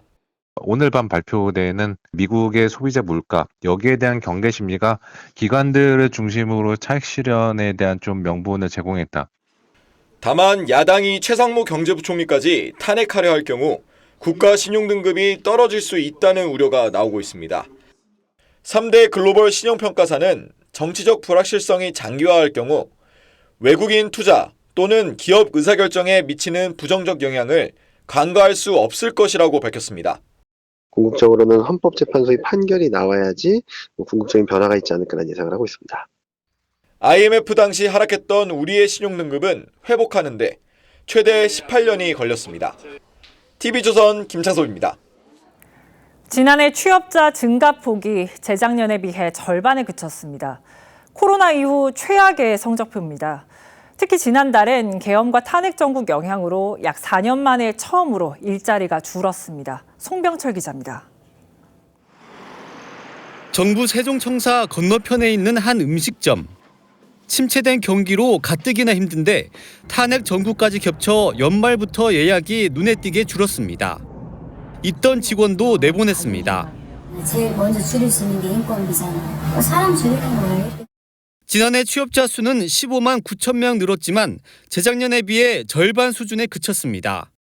특히 PF 부실 여파로 건설업은 역대 최대 폭인 4만 9천 명이 줄었고 도소매업과 농림업, 제조업도 줄줄이 쪼그라들었습니다. 고금리 여파로 소비 심리가 위축된 데다 고용시장에도 공공일자리 사업이 끝난 영향이 크다는 분석입니다. 일조일 사업이 종료되면서 감소되고 있는 부분, 그 부분이 이제 실업자로 전환되거나. 특히 지난달은 오히려 취업자가 5만 2천 명 줄었습니다. 3년 10개월 만에 감소세인데 계엄 사태가 고용시장에 직격탄을 날렸다는 분석도 나옵니다. 경제적 불확실성을 높여가지고 소비와 투자가 줄어드니까 일자리도 줄어들 수 있는 요인이 된다. 올해 상황도 녹록치 않습니다. 정부는 올해 취업자 수가 12만 명 늘어날 걸로 내다봤지만 탄핵 정국이 장기화하면 10만 명 아래로 떨어져 우리 경제가 활력을 더 잃을 수 있다는 우려도 나옵니다. TV조선 송병철입니다. 올해 상반기 전공의 모집이 시작됐습니다. 정부가 유인책을 내세워 복귀를 호소하고 있지만 의료계는 여전히 강경 기조를 이어가고 있어서 지원율은 낮을 걸로 보입니다. 황민지 기자입니다. 전국 수련병원 221곳이 오는 3월부터 수련을 시작할 전공의 모집에 돌입했습니다. 대상은 사직한 레지던트 9,220명으로 사직 인턴 모집 공고는 다음 달 나올 예정입니다. 정부는 사직 후 1년 이내 같은 과로 복귀할 수 없게 한 제한 규정을 풀고 입영 연기 특례도 약속한 상태입니다. 사직한 전공의 분들께서 수련에 복귀하는 경우 차질 없이 수련이 이루어지도록 조치하겠습니다. 핵심 쟁점인 의대 증원도 한 발 물러섰지만 전공의들의 복귀 움직임은 아직 나타나고 있지 않습니다. 빅5 등 주요 수련병원들은 상반기 전공의 지원율 역시 지난해 하반기 지원율인 1.4%와 비교해 크게 다르지 않을 걸로 내다봅니다. 복귀 움직임이 없는 것 같아요. 첫날이기도 하고 정부에서 여러 가지 카드를 내밀었지만 그거를 수용할 수 있는, 받아들일 만한 이런 상황이 못 되는 것 같아요. 새 지도부가 들어선 의료계도 강경 기조를 이어가고 있습니다. 2025년 의대 교육이 제대로 이루어질 수 있도록 임시 방편이 아닌 제대로 된 의학 교육의 마스터 플랜을 제시하여야 합니다. 하지만 의정 갈등 장기화에 따른 의료계 내부의 부담이 커지고 있고 올해 의대 입시 절차 또한 마무리된 만큼 정부와 의료계의 전격적인 대타협 가능성도 배제할 수 없다는 관측입니다. TV조선 황민지입니다. 다시 한번 윤석열 대통령이 조사를 받았던 공수처로 가봅니다. 현장에 취재기자 나가 있는데요. 한지은 기자, 윤 대통령 조사 언제쯤 끝난 겁니까? 네, 조금 전인 밤 9시 40분쯤 조사를 마친 윤 대통령은 서울구치소로 이동했습니다. 관저에서 체포된 윤 대통령은 오전 10시 53분쯤 공수처에 도착했습니다. 3층 영상조사실에서 이재승 차장검사를 시작으로 이대환 부장, 차정현 부장이 한두 시간씩 돌아가며 조사를 했습니다. 공수처가 준비한 질문지는 200쪽이 넘는다고 합니다. 공수처는 그동안 공조본 차원에서 이뤄진 국무위원들과 경찰, 수뇌부 등에 대한 조사 내용을 바탕으로 비상계엄 모의 과정부터 선포 요건과 경위, 정치인 체포 지시 여부 등을 물은 걸로 전해졌습니다. 또 계엄 당일 행적과 국회 봉쇄, 선관위 장악 지시 혐의 등이 조사할 부분으로 상당히 많은 양으로 알려졌습니다. 자, 근데 예상보다 조사가 좀 빨리 끝난 것 같아요. 체포 시한은 48시간인데 지금 말한 것처럼 이 많은 내용 다 조사할 수 있겠습니까? 네, 일단은 모레 오전 10시 반쯤 이제 윤 대통령을 상대로 최대한 질문지에 담긴 내용을 물어서 시한까지 조사를 마친다는 계획입니다. 구속영장 청구 여부는 이르면 내일 저녁이나 모레 오전쯤 결정될 전망인데요. 이 경우 공수처는 서울 서부지법에 구속영장을 청구할 방침이라고 밝혔습니다. 구속영장이 청구되면 윤 대통령은 다음날 서부지법에서 열리는 영장실질심사에 출석하게 됩니다. 자, 그런데 안타깝게도 공수처 앞에서 무슨 사고가 있었다는 보도가 있던데 무슨 일입니까? 네, 공수처가 있는 정부 과천청사 민원인 주차장 부근에서 한 남성이 분신했습니다. 저녁 8시 5분쯤 펑 소리와 함께 불이 났다는 신고가 접수됐는데 60대 남성이 온몸에 화상을 입고 의식을 잃은 채 병원에 옮겨졌습니다. 경찰은 남성의 신원과 사고 경위 등을 조사하고 있습니다. 지금까지 고위공직자범죄수사처에서 TV조선 한지은입니다. 윤석열 대통령은 체포기간 동안 공수처 조사를 받는 시간을 제외하면 서울구치소에 구금됩니다. 이 역시 현직 대통령이라서 사상 처음 있는 일이죠. 서울구치소에 나가 있는 취재기자 연결해 보겠습니다. 조현정 기자, 조사가 조금 전 끝났다는데 윤 대통령 구치소에 도착한 겁니까? 네, 조금 전인 9시 50분쯤 윤 대통령이 탄 차량이 도착했습니다. 과천 공수처를 출발한 지 10여 분 만입니다. 보통은 법무부의 호송버스를 타고 이동하지만 현직 대통령인 만큼 경호처 차량을 타고 왔습니다. 윤 대통령은 영장실질심사 결과를 기다리는 피의자들이 머무는 공간에 구금될 예정입니다. 구치소에 도착하면 신분 확인부터 하고 이후 간단한 건강검진을 합니다. 기본 물품도 지급되는데 체포된 상태라 수용자복을 입지는 않을 것으로 보입니다. 혹시 구치소 앞에 지지자들이 모이고 있습니까? 네, 지지자들이 모이곤 있지만 아직 많이 모이진 않은 상태입니다. 다만 한남동 대통령 관저 앞에 모인 지지자들이 추후 이곳으로 모일 가능성도 있습니다. 경찰 기동대 인원도 안전관리를 위해 구치소 주변에 배치됐습니다. 윤 대통령은 체포 기간 동안 독방에 수감될 가능성이 큽니다. 앞서 박근혜, 이명박 전 대통령도 독방에 수감됐었습니다. 대통령 경호처 경호관은 구치소 밖에서 대기할 것으로 보입니다. 지금까지 서울구치소에서 TV조선 조윤정입니다. 이번엔 워싱턴 DC를 다시 한번 연결해 보도록 하겠습니다. 미국 정부는 한미동맹의 굳건함을 재강조했고 외신들은 한국에서 벌어진 사상 초유의 사태를 실시간으로 전하고 있다고 합니다. 이태영 특파원, 미국 정부는 새벽에 입장을 낸 거죠? 네, 미국 백악관 국가안전보장회의는 현지 시간 15일 새벽에 대변인 명의의 성명을 내고 헌법을 준수한 한국 정부와 시민들의 모든 노력에 감사하다며 미국은 한국 정부와 계속 협력할 것이라고 밝혔습니다. 국가안전보장회의는 한국 국민에 대한 미국의 지지는 변함없다며 최대행과 한국 정부와의 협력에 전념한다고 밝혔습니다. 일본은 중대한 관심을 갖고 한국의 움직임을 주시하고 있다고 밝혔고 중국은 한중이 중요한 이웃이라며 두 나라의 발전이 필요하다는 원론적인 입장을 내놨습니다. 외신들은 어떤 내용을 보도하고 있는 겁니까? 네, 외신들은 대통령 체포 소식을 실시간으로 긴급 타전한 데 이어 앞으로 미칠 여파에 촉각을 곤두세우고 있습니다. 미국 CNN은 긴급 속보로 체포 소식을 전하며 계엄령 선포로 시작해 몇 주 동안 진행된 정치적 결전의 최신 사례라고 언급했고 워싱턴 포스트는 윤 대통령의 체포로 한국의 정치 불안정이 심화됐다고 보도했습니다. 월스트리트 저널은 트럼프 당선인의 20일 취임을 앞두고 북한은 미사일을 발사하고 무한항공 참사로 나라가 흔들리는 결정적인 순간에 한국은 리더십 위기로 마비됐다고 보도했습니다. 일본 NHK는 정규 방송까지 중단하고 윤 대통령의 체포 과정을 실시간으로 방송했고 중국 관영 CCTV도 실시간 속보로 체포 소식을 전했습니다. 지금까지 워싱턴에서 TV조선 이태형입니다.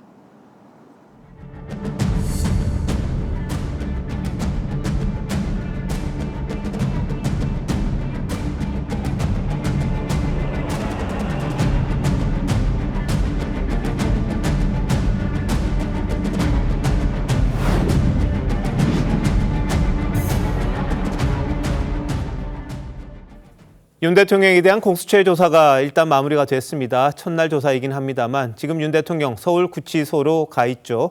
헌정사상 초유의 현직 대통령 체포에 대해 여야 반응 극명하게 엇갈렸습니다. 패널 세 분과 함께 앞으로의 전국 등과 관련해서 자세한 얘기 나눠보도록 하겠습니다. 이현종 문화일보 논설위원, 김영주 세명대 특임교수, 설주환 변호사 나오셨습니다. 어서 오십시오. 네. 자, 설 변호사 먼저 한번 여쭤볼게요. 네. 지금 윤 대통령이 공수처 조사가 마무리돼서 구치소로 갔습니다. 네. 서울구치소로 갔는데 자, 독방에 구금이 된다는데 경호나 이런 대통령 예우 어떻게 됩니까? 네, 일단 구금 시설에 들어가게 되면 일단 대통령 경호법에 의한 경호는 일단 중단이 됩니다. 일단 대통령의 안위라든지 어떤 그 신변상의 경호 문제는 일단 구금 시설의 장이 일단 위주가 돼서 일단 그 대통령을 경호하거나 그렇고요. 나중에 이제 조사를 받으러 나온다든지 그랬을 경우에는 이제 경호처에서 아마 이 부분과 관련해 가지고 대통령이 이제는 아마 호송차를 타서 구치소에서 이제 공수처로 조사를 받으러 다닌다든지 그럴 텐데 이제 뭐 공수처에서의 어떠한 경호 문제는 따로 아마 논의를 하지 않을까라는 생각을 해봅니다. 네. 뭐 경호처가 지금 뭐 외부에 있을 거다 이런 얘기 나옵니다만 사실 경호처가 이걸 뭐 보안 시설이다 이렇게 지정을 하면 뭐 통제도 가능하다 이런 얘기도 있었는데 꼭 그렇지는 않겠군요. 네, 그렇습니다. 네. 자, 근데 윤 대통령이 체포된 뒤 곧바로 공수처로 이동을 해서 조사를 받았습니다. 조사받는 내내 진술을 거부했다고 하는데 자, 이현종 의원, 네. 이건 어떤 전략으로 봅니까? 일단 오전, 오후, 그다음에 저녁 이 세 차례 걸친 조사에서 윤 대통령은 일체 이야기를 하지 않았다고 합니다. 아마 윤 대통령이 조사받으러 갈 때 이 공수처의 조사는 불법이다라는 부분들을 이제 강조했고 특히 또 윤 대통령의 변호인들이 묵비권을 행사할 것이다라고 이미 예고를 한 바 있습니다. 즉 현재 이 공수처에 대한 조사가 어쩔 수 없이 사실은 소환은 되지만 그러나 이 조사 자체가 불법이고 공수처의 영장 자체도 불법이다라는 게 윤 대통령의 일관된 논리였습니다. 그 논리의 연장선상에서 결국은 진술에 대한 이제 거부를 행사를 했고 아마 계속적으로 한 200개 정도 질문이 있었던 것 같은데요. 네. 전체에 대해서 일단 일체 응답을 하지 않는 것으로 보여집니다. 아마 내일 또 조사가 이루어질 가능성이 높은데 내일도 아마 똑같은 입장을 펼칠 것 같습니다. 자, 200쪽이라면 뭐 책 한 권이다 이런 얘기가 나오는데 김영주 의원님 어떻게 보세요? 이 진술 거부하면 계속 뭐 질문을 하면 가만히 있고 질문하면 가만히 있고 그럼 생각보다 빨리 될 것 같으십니까? 아니면 빨리 될 수밖에 없죠. 어쨌든 뭐 지금 뭐 드러난 얘기에 의하면 호칭은 대통령님이라고 하고 또 실제로 이 진술서를 이제 쓰지 않습니까? 그러면 피의자 누구는 이렇게 질문을 하고 답변이 없을 경우는 없었음 이렇게 해가고 기록을 해가는 그런 방식이 될 수밖에 없고 마지막에 가서는 어쨌든 그 자체가 하나의 과정이기 때문에 실제로 빠른 시간에 되지만 오늘도 보면 그건 뭐 11시부터 해서 밤 거의 9시까지 했고 또 상당히 내용이 뭐 200페이지라는 게 뭐 아무런 답변을 안 했다 하더라도 상당히 내용이 구체적으로 해서 대통령 입장에서는 속으로 이런 것까지 있나라는 정도를 느끼게 되는 그런 과정이 될 거라고 보이십니다. 자, 설 변호사님, 윤 대통령이 지금 내란 우두머리 혐의로 지금 체포영장이 발부가 됐습니다. 자, 내란죄를 공수처가 사실은 수사권이 없는데도 불구하고 이걸 좀 수사를 하고 있잖아요. 뭐 계속해서 논란이 있다 이런 지적은 하고 있습니다만 이런 부분들이 앞으로 뭐 예를 들어서 기소를 한다고 했을 때 문제는 없을까요? 저는 그 김용현 장관에 의해서 저는 한번 볼 수 있을 것 같은데요. 검찰도 사실은 내란죄에 대한 수사권이 없습니다.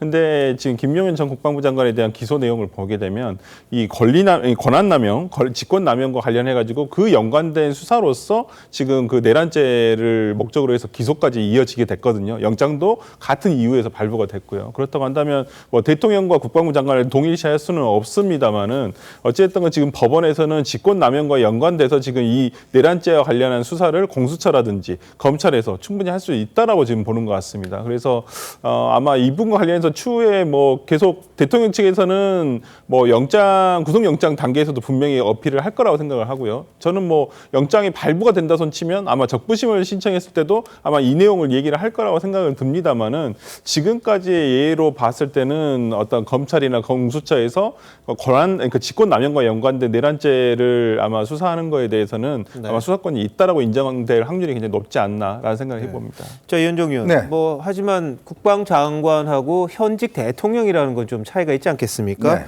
뭐 한 틈에 이 오차라도 없어야지 이 정당성이라든지 절차에 대한 당위성이 인정이 될 텐데 계속해서 공수처가 지금 논란에 휩싸인다는 건 좋은 건 아니지 않습니까? 그렇죠. 이게 이제 지금 최악의 경우에 예를 들어서 어떤 판사가 이것 자체는 체포 자체에 불법이 있다라고 해서 공소 기각을 해버릴 경우에 그러면 이게 좀 굉장히 큰 문제가 될 수밖에 없습니다. 왜냐하면 지금 사실 이번 내란 사태와 관련해서 지금 이 윤석열 대통령을 제외하고 나머지 관련자들 같은 경우 주요 임무 종사자 같은 경우는 대부분 다 군사검찰과 또 군사법원, 서울중앙지법에서 일단 영장이 청구가 됐고 발부가 됐습니다. 지금 아마 중앙지법이 내란 전문 전담 재판부도 운영한다고 그래요. 근데 유일하게 윤석열 대통령만 지금 공수처에 수사를 했고 서부지법에서 영장을 체포영장을 발부를 했습니다.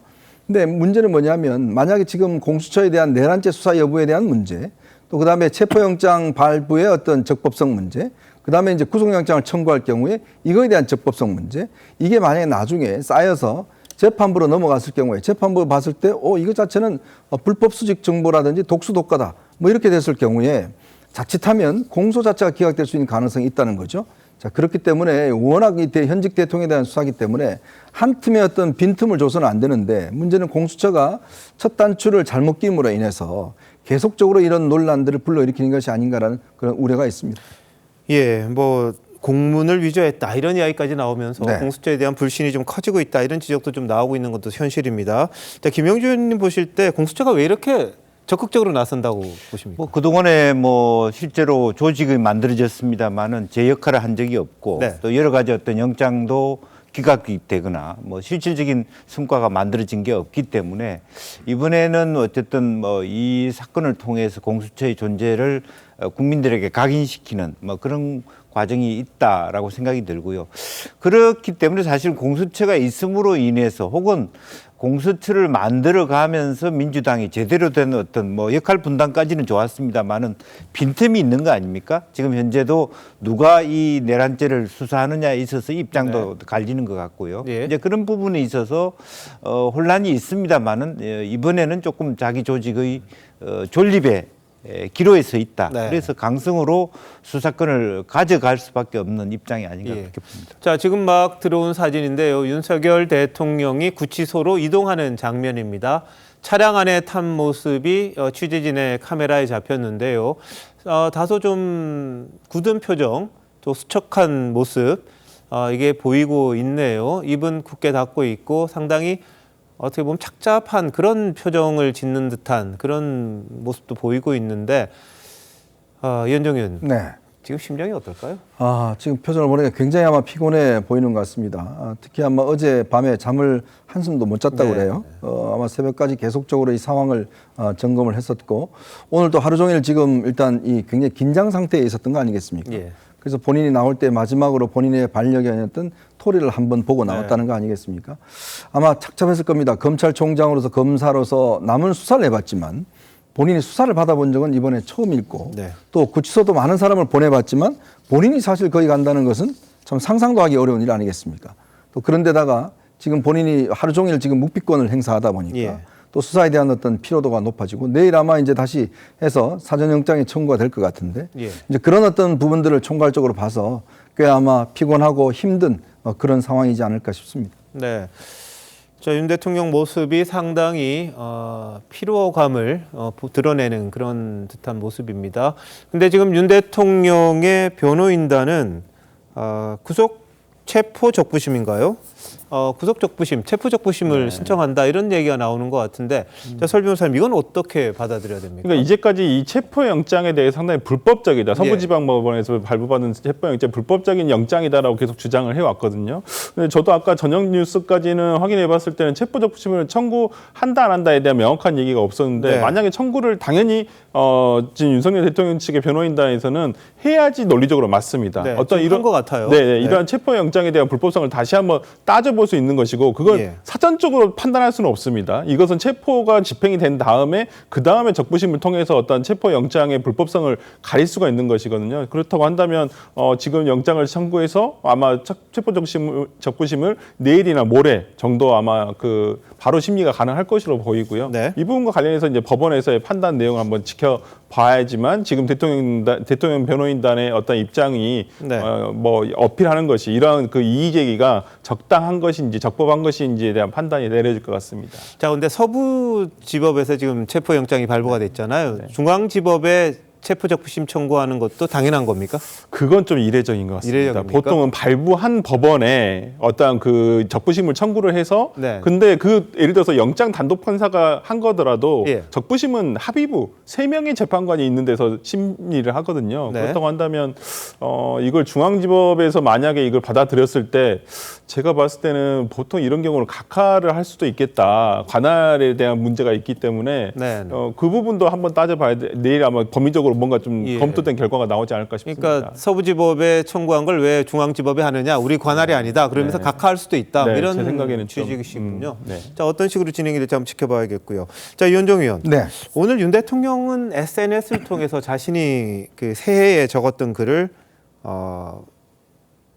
공개를 했습니다. 그렇죠. 여기에 보면은 부정선거에 대해서 아주 굉장한 의혹을 제기했고 또 야당에 대한 비판이라든지 왜 계엄을 했는지에 대한 부분들이 굉장히 많이 들어있어요. 이건 어떻게 보셨습니까? 오늘 그러니까 2가지 메시지가 나왔습니다. 영상으로 한 2분 정도 넘는 메시지와 함께 그다음에 페이스북에 굉장히 장문의 어떤 글을 올렸고 또 이 사태가 왜 비롯됐는지에 대한 어떤 구구절절 이야기했었는데 아주 특징적인 대목은 본인이 부정선거를 살인사건에 비유했어요. 자, 사람이 살인을 당해서 죽어 있는 사람이 여러 가지가 있는데 살인을 행위했다는 사람이 발견되지 않았다고 해서 살인죄가 아닌 건 아니지 않느냐라는 어떤 비유로 자, 부정선거가 행해졌는데 이 부정선거를 행해한 사람을 발견하지 못했다고 해서 부정선거가 없는 건 아니냐 이는 이제 등치시킨 것인데 글쎄요.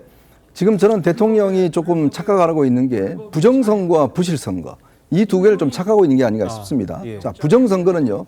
기본적으로 이 선거 자체를 부정을 행해야 되겠다는 행위자가 있고 계획이 있고 관여 동반자들이 있습니다. 여러 명이 여기에 개입돼야 되거든요. 근데 부실선거는 선관위가 여러 가지 어떤 상황에서 부실하게 선관위를 관리했다는 이런 문제거든요.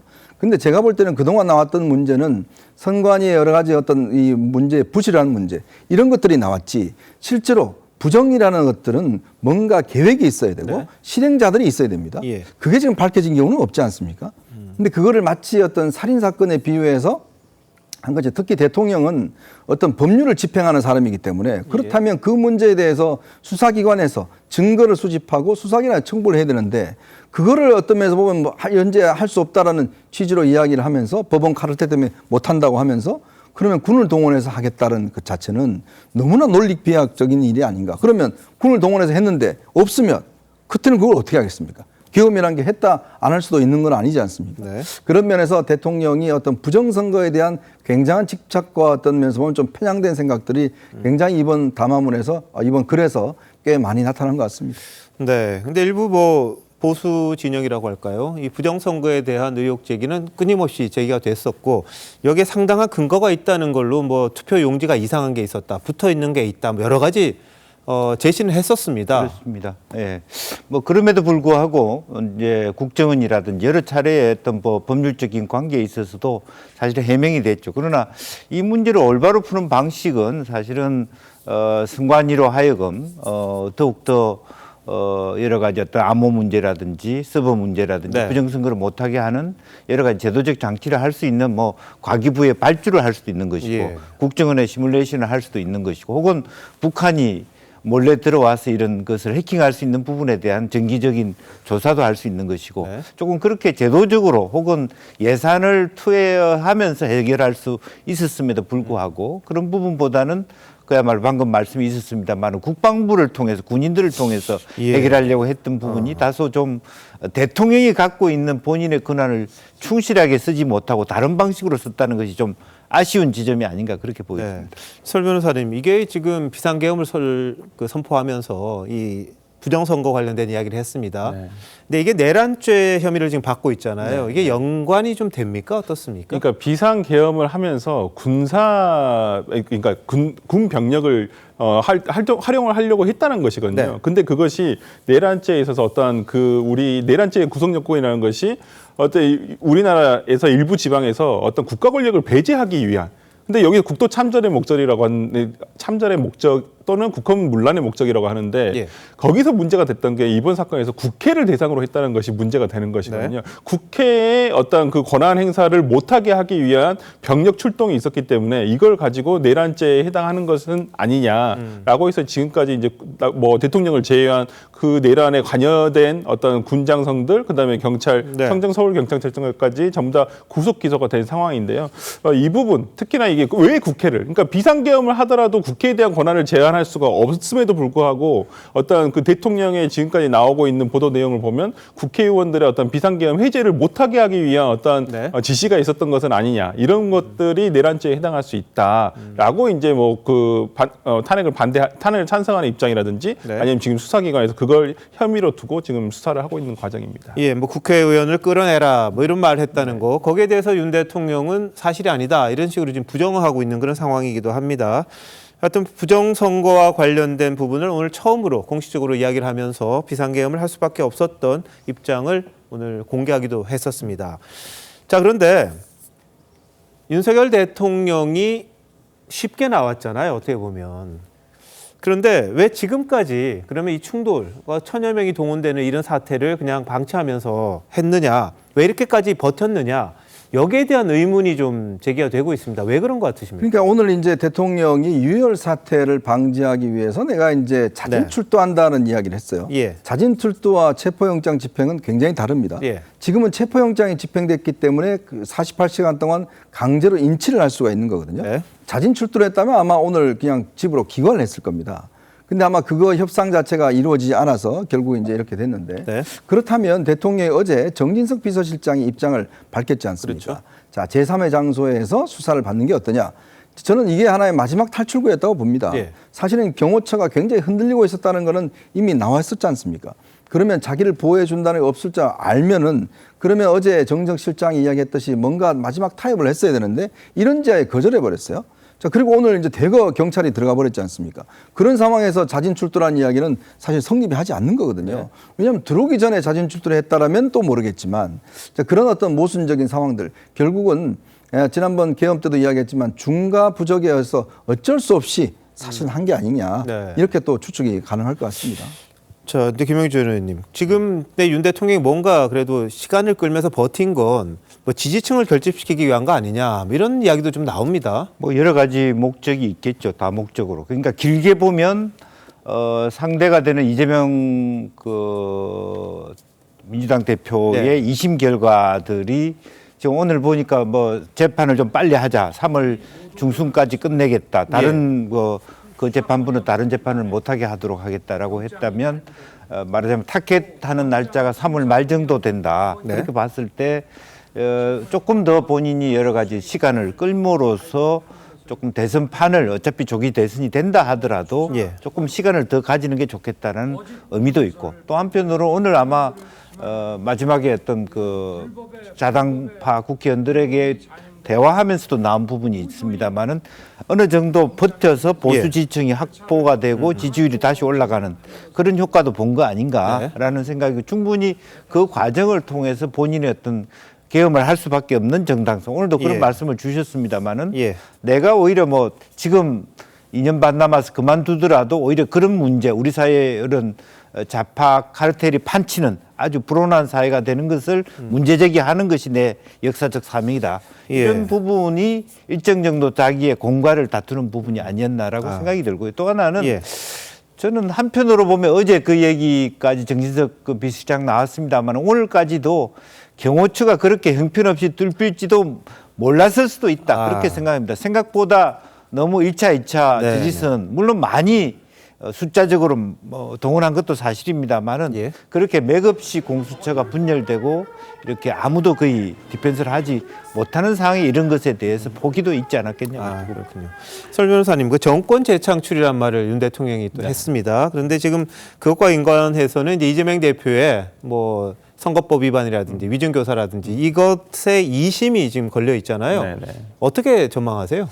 글쎄요, 이재명 대표의 어떤 그 공선법상 항소심이 오늘 이제 그 재판부가 3월 12일까지는 신권 배당을 받지 않겠다라고 지금 했단 말이에요. 그러면 보통 그 겨울에 1, 2월 달에는 보통 재판을 많이 하지는 않습니다. 2월 달에는 특히나 인사이동 기간이 있어서 보통 형사재판을 진행하지 않은 경우가 많은데 아마 이 재판부에서는 어떤 신권 배당을 전혀 받지 않음으로써 이 사건에 집중하겠다라고 얘기를 한 거라고 저는 보이거든요. 그러면 최소한 늦어도 3월 말까지는 어떻게든 이 심리를 마치도록 하겠다라고 하는 것이고 이제 변론기일에서 이제 이재명 대표 쪽의 어떤 증인 신청이라든지 검찰의 증인 신청 이런 것 내용을 보고 어떤 판단하지 않을까라는 생각이 봅니다. 지현정 의원 어떻게 보세요? 국민의힘에서는 그걸 기대하고 있습니까? 그렇죠. 지금 이제 시간 싸움이지 않습니까? 헌법재판소가 조금 속도를 내는 것 같습니다. 법원도 마찬가지로 조금 이제 속도를 내는 것 같아요. 그렇다면 대략 이제 3, 4월 되면 양쪽에 일단 이 헌법재판소의 판결과 그다음에 이제 이재명 대표의 재판 이게 비슷한 시점에 나올 수 있는 가능성도 저는 굉장히 있지 않나 싶습니다. 알겠습니다. 전국이 마치 다음 대권을 누가 지느냐만 가지고 다투는 그런 모습입니다. 대한민국의 미래를 생각해야 할 정치권이 도대체 이런 식으로 가는 게 맞는지 우리 국민들 참 안타까워할 것 같은데요. 전국 상황 앞으로 좀 더 지켜보도록 하고요. 오늘 나오신 여러분 고맙습니다.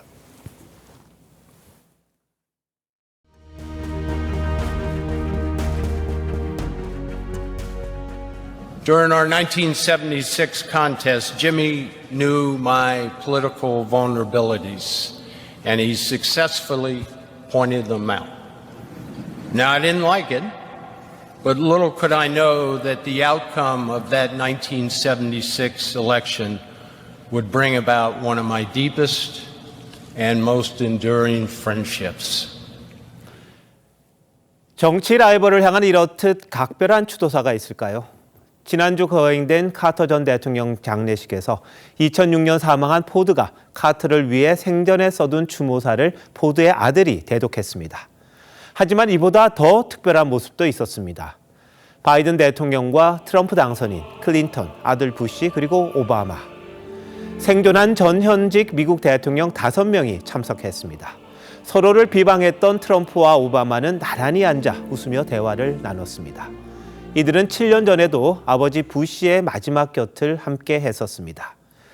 미국 정치의 살벌함은 대한민국 저리 가라지만 전현직 대통령 모두가 한자리에 모여 한마음을 보이는 것 자체로만 국민에게 위안을 줍니다.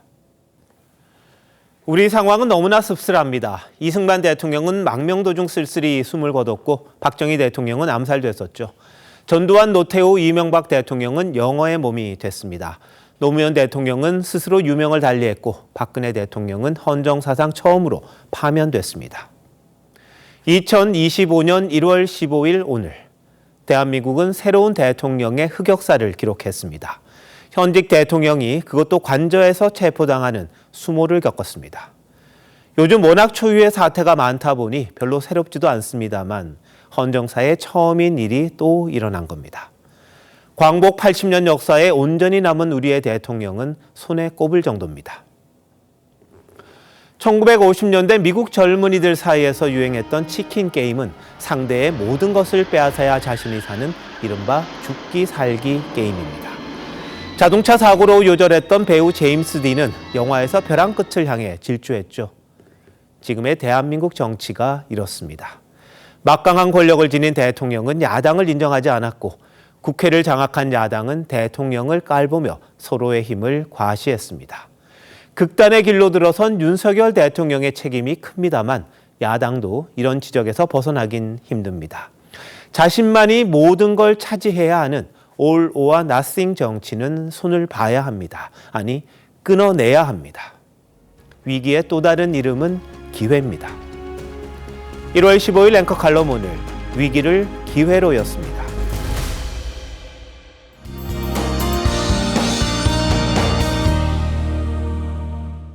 내일은 중부지방과 호남을 중심으로 눈비가 내리겠습니다. 도로가 미끄러운 곳이 많아서 교통안전에 유의하셔야겠는데요. 눈과 비는 내일 새벽 충남 서해안과 호남을 시작으로 오전에는 중부지방으로 확대되겠고요. 오후면 대부분 그치겠습니다. 그 사이 경기 남부와 강원, 일부 충청 지역과 제주 산지에 1에서 5cm의 눈이 내려 쌓이겠고요. 그 밖의 지역은 1cm 안팎이 예상됩니다. 동해안은 작은 불씨도 바람을 타고 옮겨붙어 큰 화재로 번질 수 있는 만큼 불조심하셔야겠습니다. 한파특보가 발효 중인 경기와 강원, 경북 북동 산지는 내일도 아침 기온이 영하 12도 안팎까지 떨어지겠고요. 서울은 영하 5도로 오늘과 비슷하겠습니다. 영남 지역은 오늘보다 기온이 큰 폭으로 낮아지는 곳이 많겠습니다. 낮엔 대부분 영상권을 회복하며 크게 춥지 않겠습니다. 날씨였습니다. 1월 15일 수요일 뉴스나인 마칩니다. 시청해주신 여러분 고맙습니다.